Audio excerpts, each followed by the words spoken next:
Oke, kita mulai nggih. Untuk soal bahasa Indonesia, tema 6 dan tema 7 Ustazah sampaikan nggih. Untuk soalnya sudah Ustazah sesuaikan dengan kisi-kisi ujian sekolah. Jadi nanti khusus bahasa Indonesia, matematika dan IPA, soalnya indikatornya Ustazah sesuaikan dengan kisi ujian sekolah yang terbaru. Jadi sekaligus untuk persiapan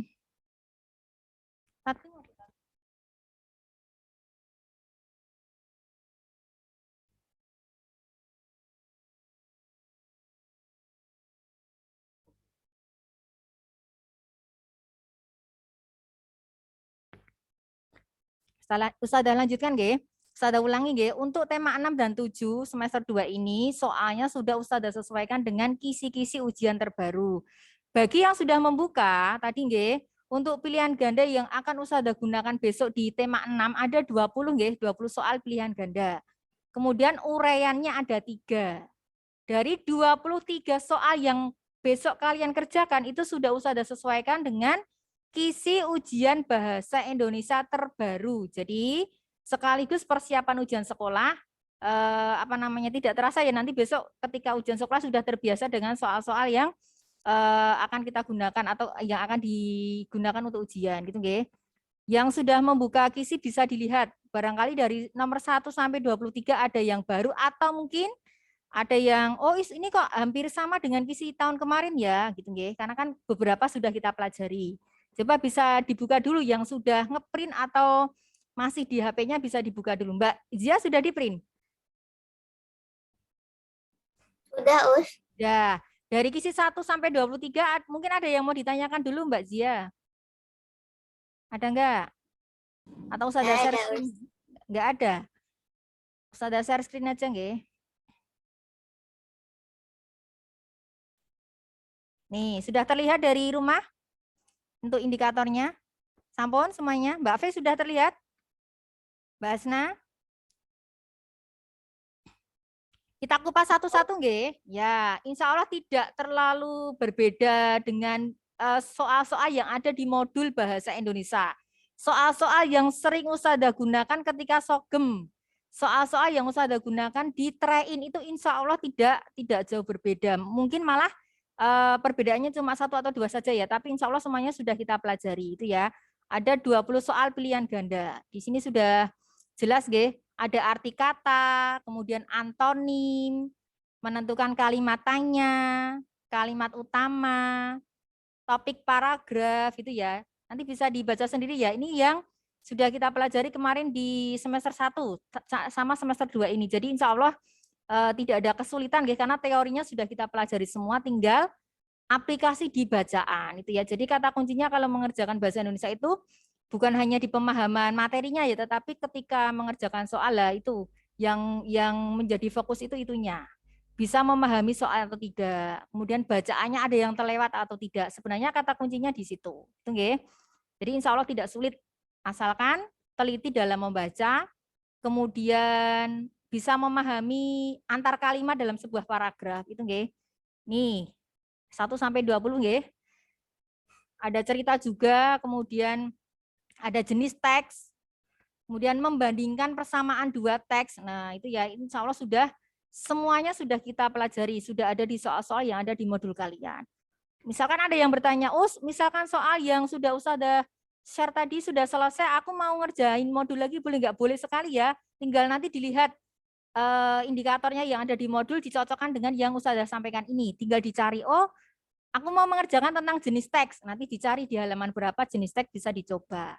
Kalau sudah selesai, mau dikoreksi, difotokan ke Usdati, dikirimkan, ini betul nggak jawabannya? Boleh sekali, Ustazah tunggu nggih nanti bagi kalian yang mau mengerjakan modul kemudian minta jawaban ke Ustazah untuk dikoreksi boleh, gitu ya. Itu untuk yang pilihan ganda. Untuk yang uraian, gampang banget nggih. Yang uraian nomor 21 itu menjawab pertanyaan berdasarkan cerita atau paragraf. Nanti ada paragraf kalian Ustazah suruh untuk menjawab pertanyaan. Jadi jawabannya sudah ada di paragraf tersebut. Gampang banget nggih. Kemudian yang nomor 22, menentukan isi pantun. Jadi nanti ada pantun 1 bait atau 4 baris ya. Kalian Ustazah suruh untuk menjelaskan atau menuliskan isi dari pantun tersebut. Gampang banget ya. pelajaran kelas 5 ini. Dan yang terakhir nomor 23, nanti ada gambar. Kalian Ustazah suruh untuk menceritakan gambar tersebut ke dalam 4 kalimat atau mendeskripsikan gambar. Kemarin sudah kita coba ketika PTM ya, Ustazah memberikan kalian satu gambar, kemudian menceritakan berdasarkan gambar tersebut ke dalam 4 kalimat. Tentunya ceritanya atau kalimatnya harus benar-benar sesuai dengan gambar yang ada di situ. Gampang nggih? Itu untuk penjelasan kisi-kisinya. Barangkali ada yang mau ditanyakan dulu sebelum Ustazah lanjutkan. Ada yang mau ditanyakan tentang kisi-kisinya? Karena kalau bahasa Indonesia ya cuma itu saja ya, Dek ya. Cerita, puisi. Nah, ini puisinya belum ada. Nanti di tema 7 Ustazah keluarkan puisinya. Kalau ini belum sampai puisi, baru di cerita saja. Aku mau tanya, Ya, gimana Mbak Hasna? Dulu tuh di ujian sekolah itu pernah keluar soal membuat pantun gitu nggak, Kalau selama ini Ustazah ngikuti ujian dari Ustazah mengajar di kelas 6 ya, itu belum pernah ada soal yang yang indikatornya membuat sebuah pantun itu belum ada. Apalagi kan untuk uraian ini kan baru ada ketika angkatan 13 ya, Tat? Mulainya angkatan 13 sampai sekarang. Berarti 13, 14, 15, 16, 17 ini ya, itu uraian baru muncul di situ. Sebelumnya cuma pilihan ganda saja sejumlah 50 soal. Setelah di angkatan 13 baru ada uraian. Itu pun tidak ada yang soal yang menyuruh siswa untuk membuat pantun itu belum ada, tidak ada. Itu ya. Paling membetulkan paragraf, membuat kalimat, gitu-gitu, menjawab pertanyaan. Atau pernah juga menjelaskan kerja sebuah alat. Kemarin pernah ada keluar itu senter. Jadi di angkatan 13 itu pernah deh. Jadi ada senter siswa itu justru untuk menjelaskan cara kerja senter. Itu ya, tapi ada urutannya sudah dibuat clue-nya gitu. Tapi untuk yang sekarang tidak keluar. aja, Gimana? Kok udah kayak IPA aja, Iya, kan kalau bahasa Indonesia kan itu indikatornya bisa menjelaskan, bisa menuliskan gitu ya. Karena kan kemampuan berbahasanya juga dinilai dari itu. Bisa menceritakan gitu ya, bisa menulis gitu. Itu untuk pengalaman Ustazah selama ujian itu belum ada yang disuruh untuk membuat pantun. Membuat kalimat paragraf sering, sudah nggak asing lagi ya. Tapi kalau suruh membuat pantun itu belum ada. Itu untuk pembelajaran harian biasanya kalau untuk membuat pantun. Gitu nggih. Ada lagi selain Mbak Hasna? Jadi ada 23 soal nggih, besok pilihan ganda 20, uraiannya 3 soal gitu ya. Selain Mbak Hasna, siapa lagi yang mau bertanya? Jadi nanti tidak usah dihafalkan ya. Jenis paragraf ada satu, deskripsi adalah, narasi adalah, itu enggak usah. Karena enggak ada soal ujian seperti itu. Nanti langsung masuk ke paragraf, kalian disuruh untuk mengidentifikasi. Oh, nek paragrafnya seperti ini masuknya di jenis apa ya gitu. Deskripsi, narasi, atau persuasi, atau argumentasi gitu ya. Di modul sudah ada, nanti bisa dibuka kembali. Kalau untuk menjawab atau latihan itu masih ada soal beberapa. Dari nomor 13 sampai 20 ya ini nanti cerita semua, cerita gitu. Tidak ada teori-teori yang harus dihafalkan. Itu untuk bahasa Indonesia. Bahasa Indonesia itu teorinya itu gampang ya Dek ya. Nanti tinggal aplikasi kebacaannya itu yang tantangannya di situ. Cermat membaca, kemudian sabar, teliti, tidak tergesa-gesa. Jangan sampai ada yang terlewat, itu tantangannya ketika mengerjakan soal. Kalau untuk materinya enggak seberapa sebenarnya. Yang dihafalkan itu bahkan tidak ada yang perlu dihafalkan. Itu ya. Insya Allah gampang. Yang penting sabar ketika mengerjakan soal, tidak tergesa-gesa. Yang dihafalin itu ada ya tanda baca itu. Itu enggak perlu dihafalkan, cukup dipahami. Kemudian paham kalau penggunaan atau aplikasinya di paragraf atau di kalimat itu sudah insya Allah nanti hafal sendiri di luar kepala. Oh yo, nek kalimat menggunakan tanda petik 2 itu aturannya kayak gini lah, itu kan dipahami. Nanti lama-lama hafal sendiri, gitu ya. Enggak perlu dihafalkan, dibaca, diulang-ulang, itu enggak usah. Cukup diamati, dipahami, kemudian dipraktikkan langsung ke aplikasi tulisan. Itu ya, insya Allah itu malah melekatnya lebih lama daripada cuma dihafalkan saja. Gitu nggih? Iya, yang bukunya udah selesai. Ya, mungkin ada modul yang sudah selesai mau difotokan ke US boleh. Itu ya. Astagfirullahaladzim. Banyak betul itu halamannya upload. Ya, nanti kalau pengen soal lagi modulnya sudah habis, aku pengen soal bahasa Indonesia paket 1. Misalkan semua kisi-kisi yang sudah resmi atau sudah fix aku mau dibuatkan itu boleh banget. Nanti udah buatkan. Itu ya untuk persiapan ujian sekolah. Gitu ya. Oh, Ya. Ada lagi selain Mbak Asna? Mbak Zia ada yang mau ditanyakan? Sudah paham indikatornya? Terus yang 1 sama 2, 1 sama 2 itu itu apa ya? Lupa Mana? deh. Untuk yang nomor 1 ini nanti biasanya soalnya sudah buat sebuah paragraf ya. Kemudian pertanyaan di bawahnya, makna kata dari kata yang bergaris bawah adalah, biasanya disuruh untuk mengartikan. Arti katanya apa? Kemudian kalau antonim, itu juga sama, nanti ada paragraf, Ustazah ambil salah satu kata. Antonim kata yang bercetak tebal adalah titik-titik. Misalkan di situ ada kata-kata teliti. Nah, terus antonim dari kata teliti adalah nanti tinggal dipilih di pilihan ganda A, B, C, D gitu. Jadi Ustazah tidak bisa mengarahkan yang perlu dihafalkan antonimnya kata-kata ini karena yang namanya kalimat kan luas jadi ya. Jadi untuk batasannya itu Ustazah tidak bisa menyampaikan karena memang untuk kalimat dan paragraf itu apa istilahnya tidak ada batasan untuk dihafalkan. Insya Allah kata-katanya familiar. Kata-kata yang dekat dengan kalian, tidak mungkin Ustazah cari kata-kata yang sulit, yang belum kalian dengar itu enggak, insya Allah yang mudah-mudah gitu ya. Itu ya Mbak Zia. Tuh. Yang lain? Sampun nggih? Nanti kalau ada sesuatu kendala atau sesuatu yang harus kalian tanyakan lagi boleh WA ke Ustazah setelah mengerjakan soal yang di bawahnya ini. Ini ya. Nah, ini contohnya ya, makna kata biopori pada paragraf tersebut. Insya Allah kalau materi biopori itu tidak asing buat kalian ya. Ini di IPA ada, di tematik juga ada. Ya, nanti bisa dicoba dulu. Gitu nggih? Kalau tidak ada yang ditanyakan lagi di materi bahasa Indonesia, Ustazah serahkan langsung ke Ustazah nggih untuk lanjut di materi IPA. Monggo Us.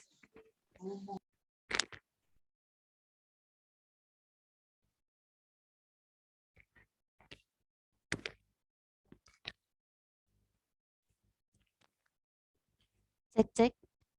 Suaranya saya sudah terdengar belum, Dek? Halo? Sudah terdengar? Alhamdulillah. Baik, terima kasih waktunya. Sudah mulai. Bismillahirrahmanirrahim. Assalamualaikum warahmatullahi wabarakatuh. Waalaikumsalam warahmatullahi wabarakatuh. Assalamualaikum warahmatullahi wabarakatuh. Baik, langsung saja nggih untuk mengefektifkan waktu. Nanti untuk IPA, insya Allah soal untuk IPA, untuk besok, insya Allah juga sudah Ustazah sesuaikan dengan kisi-kisi yang sudah muncul, sudah muncul sebenarnya hampir sama dengan kisi-kisi tahun sebelumnya, sehingga dengan PTS ini kita sesuaikan, nanti kalian juga akan terbiasa untuk mengerjakan soal-soal yang dengan tipe yang sama seperti soal-soal ujian sekolah. Untuk soalnya sudah dibuka? Oke, itu tadi sudah buat paket sekalian, guys. Jadi soal sekaligus kisi-kisi langsung contoh soalnya. Kurang lebih besok seperti itu, walaupun memang tidak sama persis, karena memang kalau untuk IPA memang sangat luas. Misalnya sekarang kita pelajari hewan apa, besok yang keluar hewan apa. Cuma di situ sudah batasi untuk yang satu, kisi-kisi pertama itu sebenarnya kan hewan maupun tumbuhan. Untuk yang besok Ustazah fokuskan untuk yang hewan terlebih dahulu. Gitu ya. Ini langsung saja Ustazah izin share screen. Ustazah tidak akan membahas soal karena Ustazah beri kesempatan kalian untuk mengerjakan terlebih dahulu biar kalian punya pengalaman mengerjakan. Insya Allah soalnya besok tidak jauh berbeda tipe maupun jenisnya untuk besok. Walaupun nanti di ujian sekolah itu tidak ada jawaban isian, itu besok Ustazah tetap berikan. Ya, itu adalah soal pilihan ganda tetapi Ustazah ubah ke soal isian. Nah, sudah terlihat share screen-nya? Sudah. Dan ini langsung ada kisi nggih. Yang pertama, itu adalah mengidentifikasi bentuk tubuh pada hewan di lingkungan tempat tinggalnya. Ya, jadi kalau tahun kemarin itu adalah langsung disebutkan bentuk adaptasi makhluk hidup. Ya, tetapi ini sudah lebih diperinci lagi, sudah diperjelas lagi tentang bentuk tubuh. Jadi bukan yang adaptasi tingkah laku, bukan yang itu, tetapi sudah lebih diperjelas lagi tentang bentuk tubuh. Berarti adaptasi apa kalau bentuk tubuh itu? Adaptasi apa? Kemarin kalau masih ingat? Adaptasi apa? Morfologi. Morfologi, betul guys. Jadi sudah diperjelas lagi bahwa untuk kisi pertama mengenai identifikasi bentuk tubuh hewan di lingkungan tempat tinggalnya. Ini berkaitan dengan adaptasinya terhadap lingkungannya dan juga adaptasinya dalam hal mencari makanan. Ya, sebenarnya contohnya tidak hanya contoh pada gambar ini, ada banyak sekali, ada bentuk mulut serangga, ada bentuk cakar atau kaki burung, juga yang lainnya. Tunggu, nanti silahkan dicoba dikerjakan. Kemudian untuk yang kedua adalah mengidentifikasi keuntungan dan kerugian yang didapatkan oleh makhluk hidup dalam hubungan simbiosis. Simbiosis itu adalah hubungan antar makhluk hidup yang hubungan yang erat antar dua makhluk hidup. Kemudian ada yang diuntungkan, ada yang dirugikan, atau ada yang diuntungkan, ada yang saling menguntungkan, ada yang satu diuntungkan, satu tidak apa-apa. Nah, kan mengidentifikasi, misalnya ada dua makhluk hidup. Itu makhluk hidup yang pertama mendapatkan keuntungan apa, atau mendapatkan kerugian yang bagaimana gitu. Tunggu ya, bisa ya untuk yang ini gambarannya jelas? Oke. Jadi kalian hanya mengidentifikasi kira-kira makhluk hidup yang terlibat dalam simbiosis itu mendapatkan keuntungan apa ataupun mendapatkan kerugian apa. Ini contohnya. Kemudian untuk kisi yang ketiga, menentukan peran atau kedudukan makhluk hidup dalam sebuah jaring-jaring makanan. Kalau kemarin di kisi yang sebelumnya itu rantai makanan hanya satu baris saja atau satu garis saja, tetapi ini ada jaring-jaring makanan. Apa itu jaring-jaring makanan? Jaring-jaring makanan adalah kumpulan rantai makanan. Bisa kalian lihat di sini ada berapa jaring-jaring makanan? Ada berapa rantai makanan di sini? Padi, burung, musang, elang, jamur. Satu rantai makanan. Padi, tikus, musang, elang, jamur. Dua rantai makanan. Padi atau tumbuhan itu aja ya. Tumbuhan, tikus, elang, jamur. Ada berapa rantai makanan di sini? 3. Ada 3 rantai makanan. Ya. Makanya disebut dengan jaring-jaring makanan. Nah, kisi-kisinya apa? Menentukan peran atau kedudukan makhluk hidup dalam sebuah jaring-jaring makanan. Apa saja tuh peran makhluk hidup dalam jaring-jaring makanan atau dalam rantai makanan? Tumbuhan itu perannya sebagai apa? Produsen.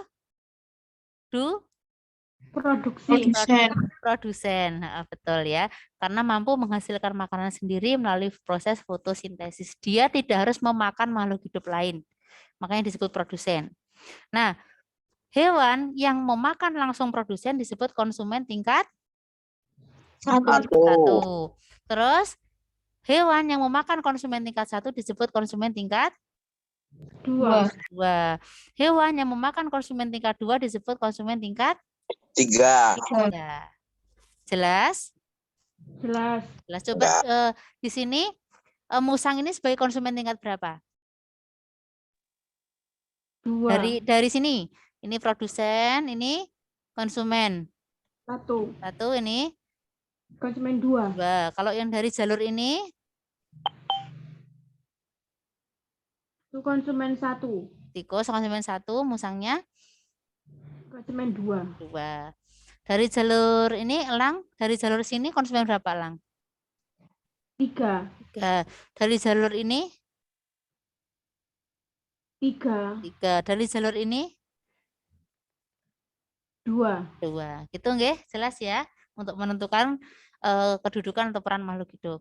Kemudian kisi yang keempat, menentukan cara mengatasi suatu peristiwa yang mempengaruhi keseimbangan lingkungan. Jadi ada beberapa peristiwa ya yang bisa mempengaruhi keseimbangan lingkungan, contohnya illegal logging, kemudian pembukaan perkebunan, pembukaan hutan untuk digunakan perkebunan, untuk pertambangan, untuk pemukiman itu merupakan peristiwa yang mempengaruhi keseimbangan lingkungan. Sehingga nanti tugasmu adalah menentukan cara mengatasi. Bagaimana cara mengatasi peristiwa yang dapat mempengaruhi keseimbangan lingkungan tersebut. Ini bukan hafalan ya nak ya. Ini bisa di logika atau bisa dinalar. Insya Allah semuanya bisa, asalkan besok membacanya teliti dan hati.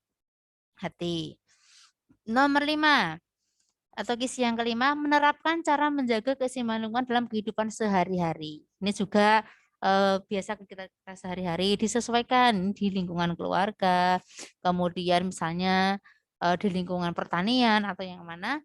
Nah, itu adalah cara menjaga keseimbangan lingkungan. Ini juga bukan hafalan, insya Allah ini bisa di logika juga.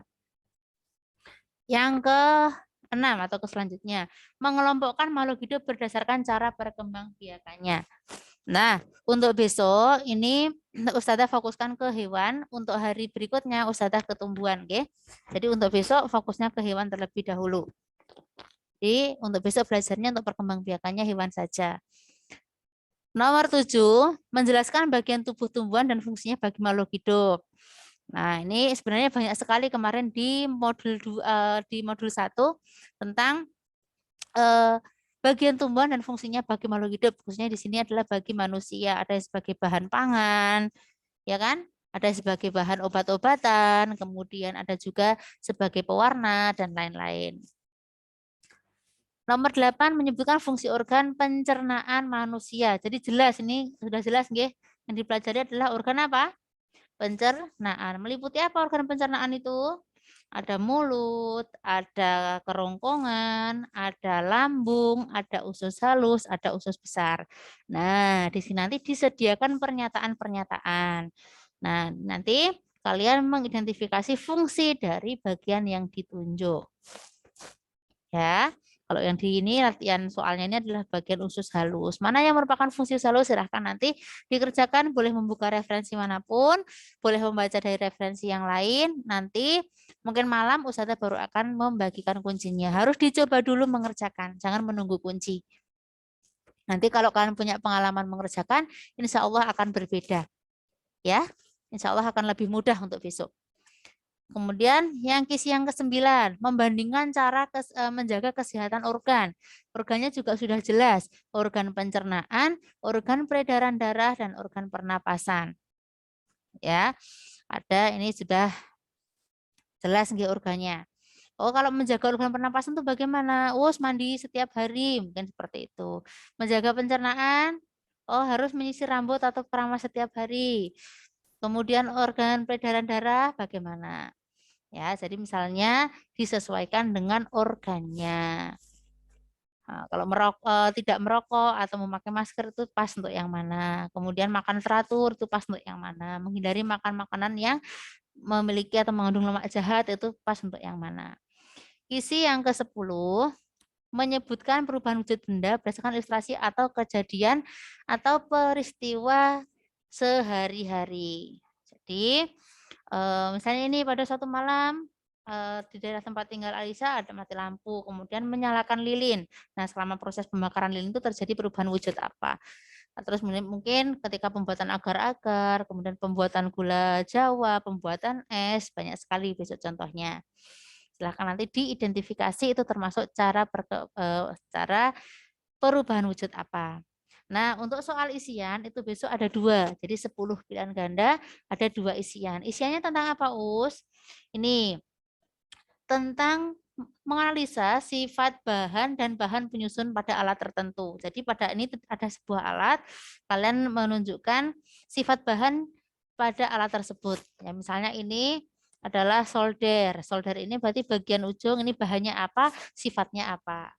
Di bagian ini bahannya apa, sifatnya apa saja. Contoh kalau plastik itu kan mudah terbakar, kemudian kedap air, contohnya seperti itu. Isi yang nomor 12 ini adalah tentang sifat cahaya dalam bentuk percobaan. Ini dari kelima sifat cahaya ini hanya akan keluar salah satu saja. Tapi tidak akan saya tunjukkan di sini ya. Besok keluarnya yang ini itu bukan. Belum ya. Silahkan besok kalian ini dipelajari semuanya. Besok yang akan keluar apa kalian persiapkan. Intinya kalau sudah mempelajari semuanya ini insya Allah besok bisa. Hanya menyebutkan sifat cahayanya saja. Nah, kemudian untuk uraian ini ada 2 soal. Yang pertama, jelaskan proses pemanfaatan alternatif menjadi energi listrik. Ini sudah sering sekali keluar. Ini adalah materi kita semester 1. Oh, ini kalau PLTA itu prosesnya bagaimana? Oh, air memutar turbin, turbin memutar generator, generator mengubah energi gerak menjadi listrik. Ini kemudian yang B adalah panel surya. Apa namanya? PLTS atau pembangkit listrik tenaga surya. Oh, saya matahari diterima oleh panel surya mengubah cahaya menjadi listrik, disimpan kemudian di baterai ya, di baterai kemudian digunakan. Kemudian untuk yang PLTB atau pembangkit listrik tenaga bayu, ini juga hampir sama konsepnya dengan PLTA. Terakhir nomor 15 adalah tentang gerhana. Apa saja yang kalian perlu perhatikan untuk gerhana adalah kalian akan disediakan sebuah gambar gerhana, kemudian kalian jelaskan yang meliputi isinya adalah jenis gerhana, letak, tata letaknya, kemudian waktu terjadinya gerhana, dan penghalang terjadinya gerhana. Itu untuk kisi-kisi IPA besok. Insya Allah semuanya sudah pernah membaca, sudah pernah mempelajari, dan Ustazah sangat terbuka jika nanti ada materi yang belum bisa dipahami, boleh ditanyakan kembali. Begitu, ada pertanyaan sebelum Ustazah akhiri atau sebelum Ustazah berikan ke Ustaz Agus? Ada yang belum jelas? Cek-cek, masih ada orang di sana? Masih. Alhamdulillah. Sudah jelas untuk kisi-kisinya? Sudah. Sudah ada gambaran? Sudah. Alhamdulillah. Berarti tidak ada pertanyaan ini? Tidak. Tidak. Oke. Ini Mas Bani ada? Tidak ada ya? Oke, kalau tidak ada berarti Ustazah cukupkan. Terima kasih banyak atas waktu dan perhatiannya. Selanjutnya Ustazah berikan ke Ustadz Agus. Assalamualaikum warahmatullahi wabarakatuh. Waalaikumsalam.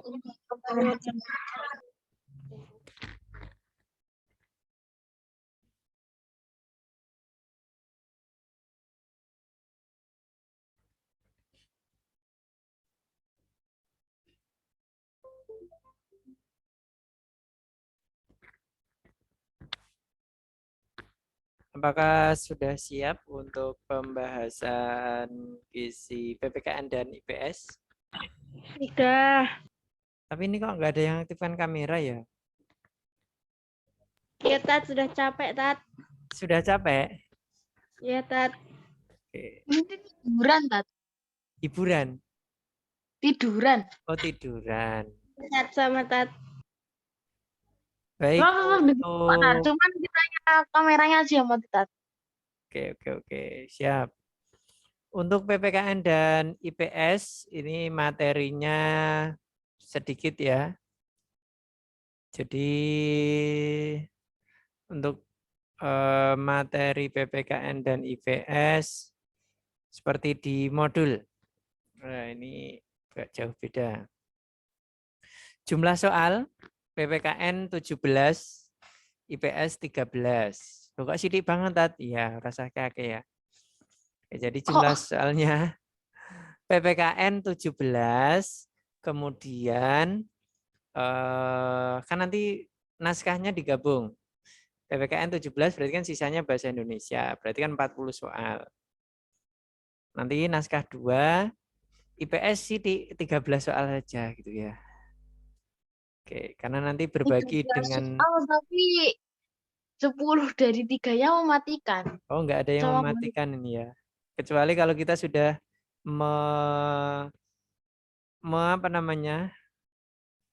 menginput ke otak kita gitu. Pasti nanti ya itu yang akan terjadi gitu ya. Maka ungkapkan kata positif, bisa, mudah, ya nanti bisa dan mudah gitu loh ya. Tentang geografi itu IPS itu tentang tata letak. Ayo, tentang apa yuk? Lupa aku. Yang provinsi-provinsi itu kan Enggak, ini hanya sebagian kalau yang PTS ini ya. Tentang ASEAN kemungkinan. ASEAN tema 7. Oke. Untuk tema 6 Tapi pas lomba nggak pernah keluar ASEAN. ya, di PPKN tema 6 materinya tentang hak dan kewajiban. 1. Siswa mengidentifikasi sikap peduli di lingkungan sekolah. Nah, ini mudah ya. Jadi mengidentifikasi sikap peduli, entah peduli terhadap lingkungan, peduli kebersihan. Kalau ini peduli lingkungan ya, mohon maaf, berarti peduli lingkungan berkaitan dengan kebersihan. Nomor 2, contoh sikap toleransi. Nah, ini contoh sikap toleransi, contohnya memberikan kesempatan beribadah, tidak mengganggu teman yang beribadah, itu toleransi. Nah, karena kita sekolahnya di sekolah Islam, maka toleransinya sesama agama Islam, bukan antar lintas agama. Kalau di rumah mungkin antar lintas agama gitu ya. Nomor 3, mengidentifikasi sikap bertanggung jawab dalam melaksanakan kewajiban. Nomor 4, pasalnya yang keluar, hello semuanya, hanya tentang kebebasan memeluk agama dan beribadat menurut agamanya itu. Jadi pasalnya yang nanti yang dibuka lagi di modul, tolong pasal itu ya berkaitan dengan kebebasan memeluk agama. Jadi yang lain di keep dulu, tidak perlu begitu dipahami. Tolong nanti dipahami tentang kebebasan memeluk agama. Kemudian nomor 5, menganalisis contoh kewajiban anak di rumah. Ini mudah. Kemudian memilih pemilik hak cipta atas buku. Maksudnya gimana, Tat?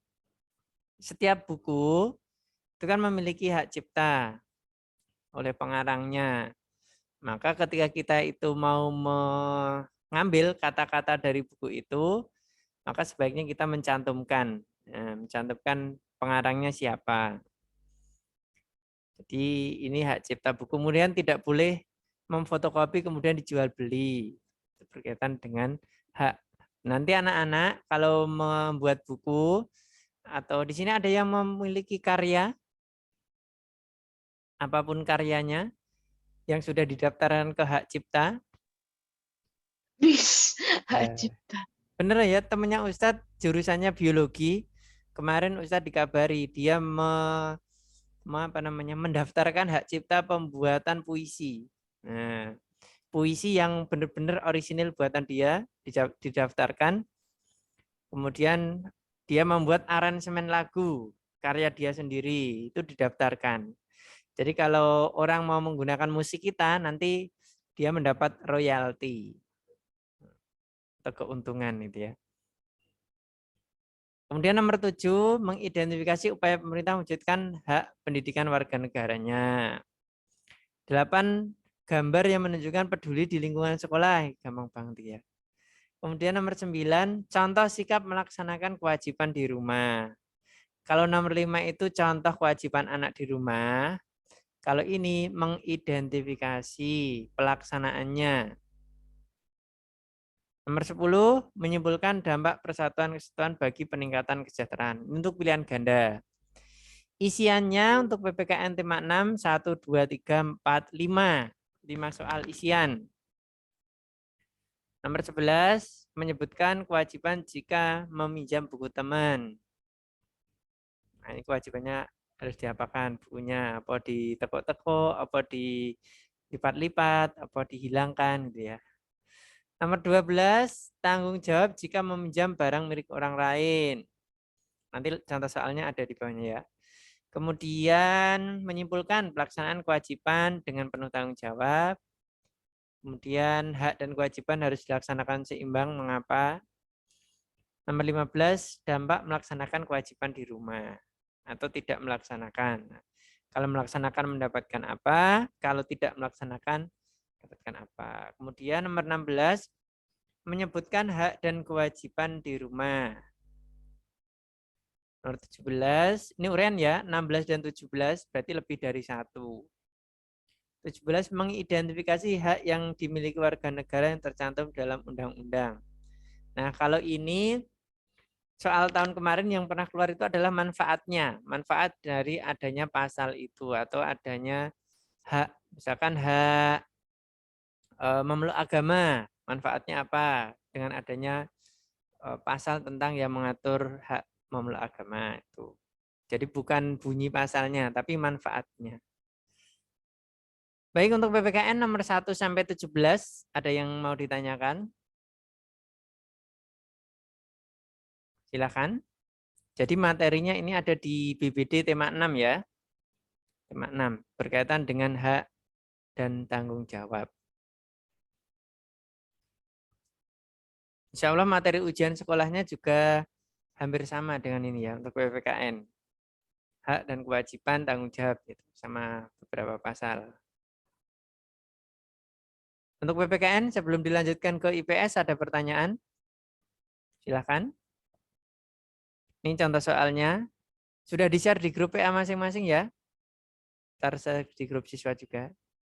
Saat kok latihan soalnya isian dan uraian semua gitu ya. Ya ini Ustadz sengaja buat tidak pilihan ganda gitu ya. Biar nanti dikerjakan maksimal. Oke, kemudian masuk ke IPS. IPS 13 soal. Materinya di tema 6 berkaitan dengan makna proklamasi dan juga kesejahteraan. Oke, pilihan gandanya 9 soal, isiannya 3 soal, dan uraiannya 1 soal untuk IPS. Jadi uraiannya hanya 1 soal. Nomor 1, mengidentifikasi makna penting proklamasi. Coba sambil mengingat. Apa saja makna penting proklamasi bagi bangsa Indonesia? Ayo, masih ingat? Makna proklamasi. Makna penting proklamasi atau makna proklamasi? Apa saja? Coba. 1. Proklamasi merupakan apa? Sebagai puncak kemerdekaan nggak sih, Kak? Ya, puncak perjuangan kemerdekaan. Terus apa lagi? Pengakuan kepada Dan pada negara luar. negara luar atau negara luar. Kemudian apa lagi? Makna penting proklamasi? Bebas dari penjajahan. Ya, bebas dari penjajahan atau kedaulatan. Oke, itu ya. Kemudian nomor 2, ini seperti materi PPKN ini ya. Menyimpulkan kegiatan positif untuk ngisi kemerdekaan. Nah, kegiatannya yang positif. Walaupun sekarang kalau positif itu agak riskan ya. Nah, ini kalau kita positif sekarang malah diisoman gitu ya, dalam arti lain. Tapi kalau ini adalah positif mengisi kemerdekaan. Nah, insya Allah bisa ini ya. Nomor 3, tujuan nasional berdasarkan uraian upaya yang dilakukan pemerintah. Nah, ini maksudnya seperti dalam PPKN. Contoh soalnya yang ini. Nah, penggalan UUD alinea keempat, pembukaan UUD alinea keempat. Nah, ini tujuan nasional ada di sini. Nanti dicari ya. Tujuan nasionalnya apa? Oke.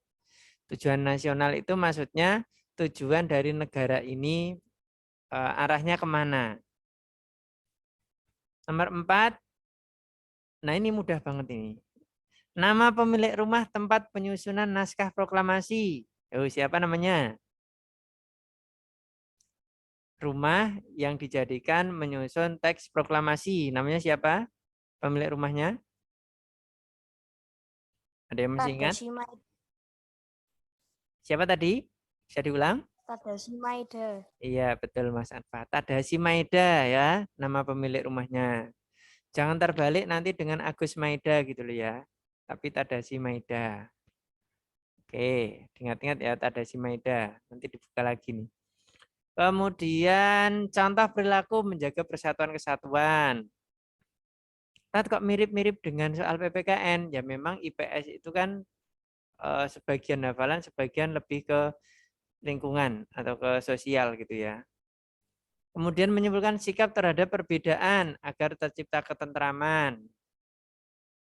Kemudian manfaat membayar pajak tepat waktu. Mengidentifikasi upaya pemerintah memeratakan kesejahteraan berdasarkan gambar. Ini ada gambar. Terus upaya pemerintah memeratakan kesejahteraan. Maksudnya biar bukan hanya yang tinggal di kota saja yang sejahtera, tetapi juga yang tinggal di desa-desa atau pinggiran. Kemudian nomor 9, mengidentifikasi manfaat terciptanya kerukunan. 10, isian ini ya, materi isian. Menyimpulkan upaya pencegahan urbanisasi. Urbanisasi itu apa urbanisasi? Ada yang pernah dengar? Urbanisasi. Barangkali kelas 5, 4 pernah dengar ini.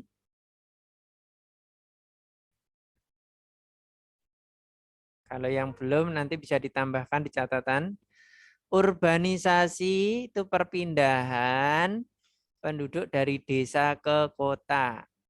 Nah, jadi berbondong-bondong dari desa pindah ke kota. Nah, maka ini kan pemerintah melakukan pencegahan. Upayanya apa? Cari ini. Ini mungkin yang belum ada di modul ini ya.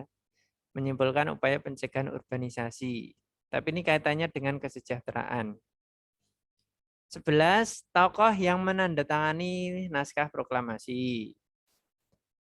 12, menyimpulkan puncak perjuangan bangsa adalah peristiwa proklamasi. Uraiannya hanya satu, yaitu menyebutkan upaya mempertahankan kemerdekaan. Ini untuk IPS. Ada pertanyaan?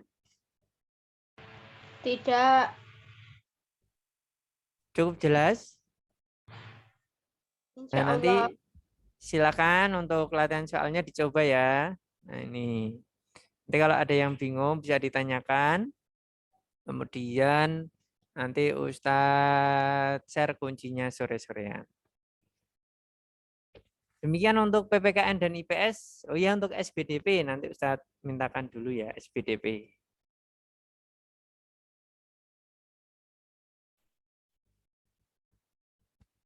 Ada pertanyaan dulu sebelum diakhiri?